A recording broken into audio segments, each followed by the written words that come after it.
Please like and subscribe. Putin says West has ignored Russia's key demands in Ukraine standoff. The Russian leader also said Moscow remains open to more talks and he hopes for an eventual solution that would take every party's concerns into account. Russian President Vladimir Putin said Tuesday that the US and its allies have ignored Russia's key security demands as the standoff between Moscow and the West over Ukraine shows no signs of easing. The Russian leader's first public comments since December on the crisis, which has threatened European security, came as Moscow was studying the US and NATO's response to its security demands and the world was waiting for Putin's next move on Ukraine. During a joint press conference with Hungarian Prime Minister Viktor Orbán following their meeting in the Kremlin, Putin said it was clear the West has ignored Russia's demands that NATO not expand to Ukraine and other ex-Soviet nations, refrain from deploying offensive weapons near Russian borders and roll back deployments to Eastern Europe. The demands, issued by the Kremlin in December, were rejected by Washington and NATO as non-starters, but they gave written responses to Moscow last week. Russia has yet to respond formally. The US and Western allies have said Russia has amassed more than 100,000 troops near Ukraine's borders, prompting fears of an invasion. Moscow has repeatedly denied planning an attack, and Washington and its allies have threatened swift and punishing financial penalties if it does invade. Putin has not spoken publicly about the standoff over Ukraine since December 23 as diplomats from Russia and the West have tried to de-escalate the crisis, without any breakthroughs. Putin's remarks on Tuesday reflected his view that Russia needed to defend itself from an aggressive United States. He said Washington doesn't have Ukraine's best interests at heart and is instead pursuing its main goal to restrain the development of Russia, using Ukraine as a tool. The West, he added, has conned Russia by reneging on its promises in the early 1990s that NATO would not expand eastward. But Moscow remains open to more talks with the West, Putin said, adding that he hopes for an eventual solution that would take every party's concerns into account. Putin's comments follow a phone call between Washington's and Moscow's top diplomats on Tuesday. On the call, Secretary of State Antony Blinken and Russian Foreign Minister Sergei Lavrov discussed the United States' response to Russia's demands, the State Department said in a news release. Blinken stressed Washington's willingness to continue a substantive exchange with Russia on mutual security concerns, the department's spokesman, Ned Price, said in the release.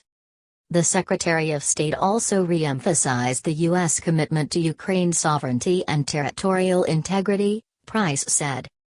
Blinken also told Lavrov that it was time for Moscow to withdraw its troops if it is sincerely not planning to invade, another senior State Department official said. If President Putin truly does not intend war or regime change, the secretary told Foreign Minister Lavrov, then this is the time to pull back troops and heavy weaponry, the official added.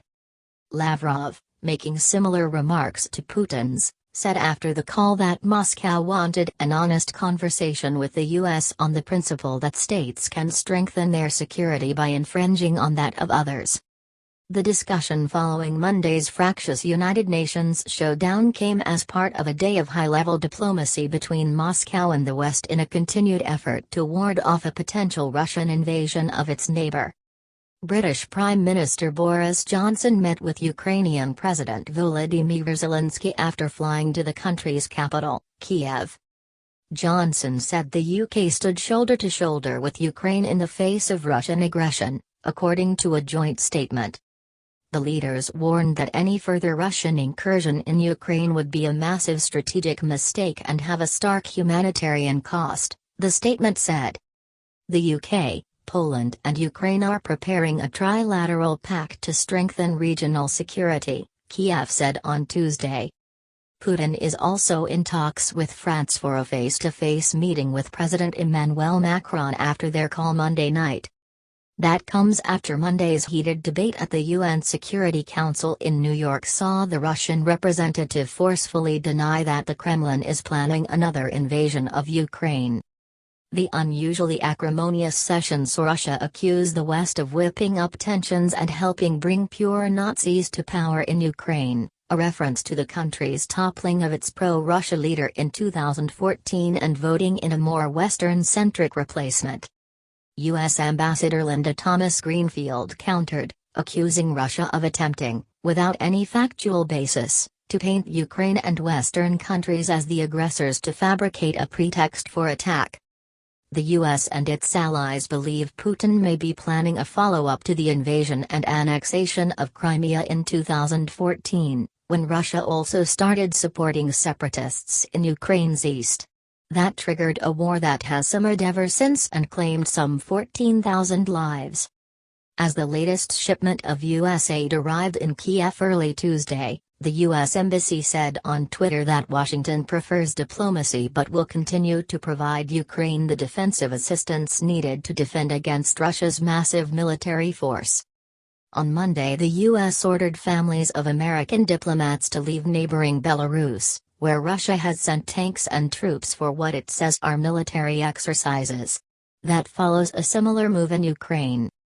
Kiev criticized that decision and has consistently played down the threat of an imminent Russian invasion even as its allies sound the alarm. Nevertheless, on Tuesday Zelensky signed a decree raising the number of his armed forces by 100,000 over the next 3 years and boosting soldiers' pay. He said this did not mean war with Russia was imminent, and urged lawmakers to stay calm and avoid panic.